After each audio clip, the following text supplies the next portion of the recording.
Good morning.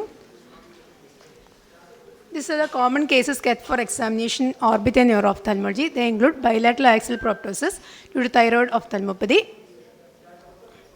then eccentric proptosis due to orbital mass lesions, proptosis due to orbital inflammatory diseases, proptosis with multiple cranial nerve palsy, including either superior orbital fissure syndrome or orbital apex syndrome, blowout fractures, oculomotor nerve palsy, abducens nerve palsy, multiple cranial nerve palsy, ocular myasthenia, and chronic progressive external ophthalmoplegia. For all cases, this is the approach to get a clinical diagnosis. Then first we have to take a good history about the presenting complaint. First ask about the onset, duration, progression, aggravating and relieving factors, or whether it is constant or intermittent. Other symptoms in orbital cases are visual symptoms like defective vision, field defects, or diplopia. Other symptoms include redness and edema, pain and discomfort, other ENT symptoms, and symptoms of systemic diseases. Symptoms pertaining to neurological cases include ptosis, diplopia, limited ocular motility, other neurological symptoms, headache and nausea, and history of hypertension, diabetes, and hyperlipidemia are important in neurological cases. Then take a good past history. The negative history also very important in orbital and neuro-ophthalmological cases. Then inspect the head posture. You get abnormal head postures in UM restriction with diplopia and blowout fractures. Then assess the ocular posture by Hirschberg test and cover test. Then assess facial symmetry.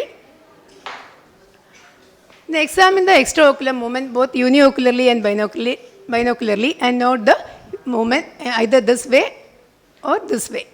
Then examine the lid and periocular area for edema, erythema, ecchymosis, Bell's phenomenon, lid closure, and lid signs of thyroid eye disease. The examine conjunctiva for congestion, chemosis, dilated episcleral vessels, or Salmon patch as in lymphoma, orbital lymphoma. Examine cornea for dry spots, any evidence of exposure keratitis, or superior limbic keratoconjunctivitis. Then pupillary examination is very important in both neurological cases and also orbital cases. Examine for anisocoria, afferent defect, and efferent defect. Then visual acuity, reduced visual acuity usually seen in compressive optic neuropathy, ischemic optic neuropathy, and exposure keratitis. If there is any compression, sometimes we get refractive errors also. Then assess color vision, contrast sensitivity, and field assessment. Then palpate the globe for tenderness, temperature, and assess the sensation over the eyeball, periorbital area, and corneal sensation is also very important. Then palpate for any masses, palpate the orbital rim, and palpate whether the proptosis is reducible or compressible. Is there any resistance to retropulsion present or not? Then assess finger insinuation whether it is possible or not. Finger insinuation has to be tested in primary position with little finger. Then palpate for any pulsations. This is a forced action test. Here forced action test is positive for elevation and just negative for depression. This is forced action test. Then here the primary anterior view, there is no much proptosis in this patient, but by Nafziger's sign you can get the minimal proptosis in the left eye. This is bird's eye view. Then you can assess the proptosis from lower part, that is worm's view, also helps to diagnose minimal proptosis. This is Kestenbaum's rule test. When we keep a rule in contact with the superior inferior orbital margins, usually there is a space between the eyeball and the orbit, or there is a symmetry between both eyes. If there is asymmetry or this space is obliterated, that means there is proptosis. Then next is proptiometry. Proptiometry can be done with plastic ruler or other sophisticated instruments. The anteroposterior reading more than 21 millimeters or difference between two eyes more than 2 millimeters is diagnostic of proptosis. You can plastic ruler, we can measure the anteroposterior distance from the lateral orbital margin to the corneal apex, horizontal from the root of the nose to corneal apex, and vertical from the center of superior orbital margin to the corneal apex. This is Lued's exophthalmometer, this is Hertel's exophthalmometer, and Nagel's exophthalmometer. You can measure proptosis using any of this instrument. Then ptosis measurement. Ptosis has to be measured by vertical fissure height, margin reflex distance, and levator function test. Then do a tonometry and differential tonometry. Differential tonometry can be done with either Shear's tonometer or using a applanation tonometer with flexible chin rest. Differential tonometer, the reading between primary position and the restricted position more than 6 mm of mercury is positive. Then never forget to do a gonioscopy. In gonioscopy, you can diagnose presence of blood in the Schlemm's canal, as in this case. This is a carotid-cavernous fistula. Then do a Schirmer test to diagnose dry eye, presence of dry eye. By all these tests, you can differentiate a proptosis from dystopia and proptosis from a pseudoproptosis. Then auscultate the eyeball. Both the examiner and patient should be in a comfortable position in a quiet room and keep the bell of the stethoscope firmly over a closed eyeball. And ask the patient to fix with the other eye. Then ask the patient to hold his breath, and you get a high-pitched bruit in the systolic phase, usually seen in vascular lesions causing proptosis. Then ophthalmoscopic examination is very important for optic disc changes, vascular changes, macular edema, and choroidal folds.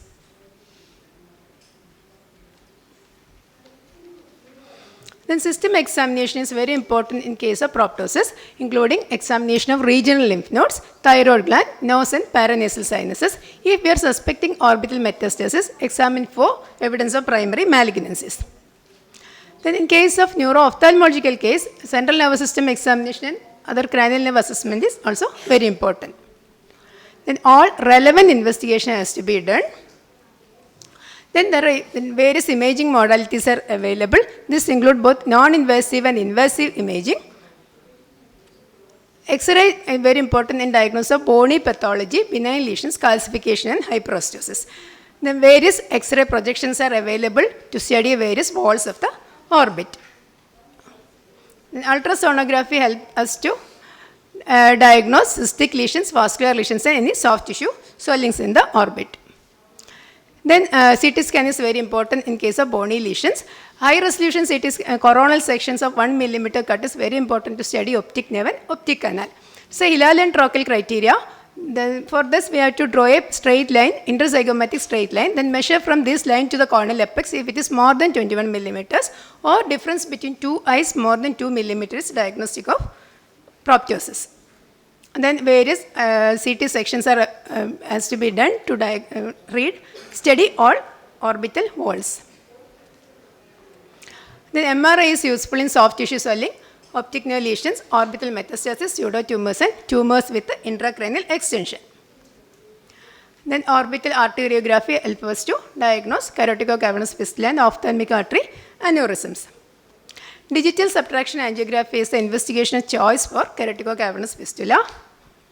Then histopathological examination is important.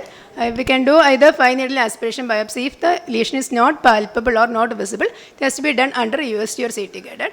Or if it is visible and palpable, can you do either incisional biopsy or excisional biopsy. Then summary and diagnosis. How we summarize? We have to give a very good summary including relevant negative history. Then in orbital cases you include anatomical diagnosis, etiological diagnosis and pathological diagnosis. So for this case, what is the diagnosis? What is the diagnosis in this case?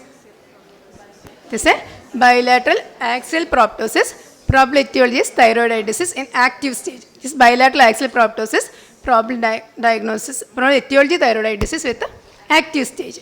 Then for neuro-ophthalmological cases, anatomical diagnosis and then you have to localize the lesions, then etiological diagnosis. For this case, it is a left oculomotor nerve palsy, pupil sparing, site of lesion is basilar part and etiology is ischemic mononeuropathy. This is for the localization of neurological cases.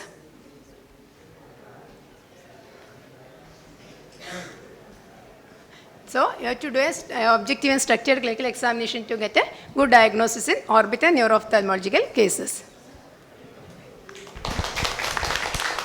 This QR code is access to this particular presentation. If you need other presentations, if you can message me, I shall send it. Or my JRs at Government Medical College. If you can contact them, I'll send it to you. No worries. You just listen to the presentation. Focus on the understanding of the topic.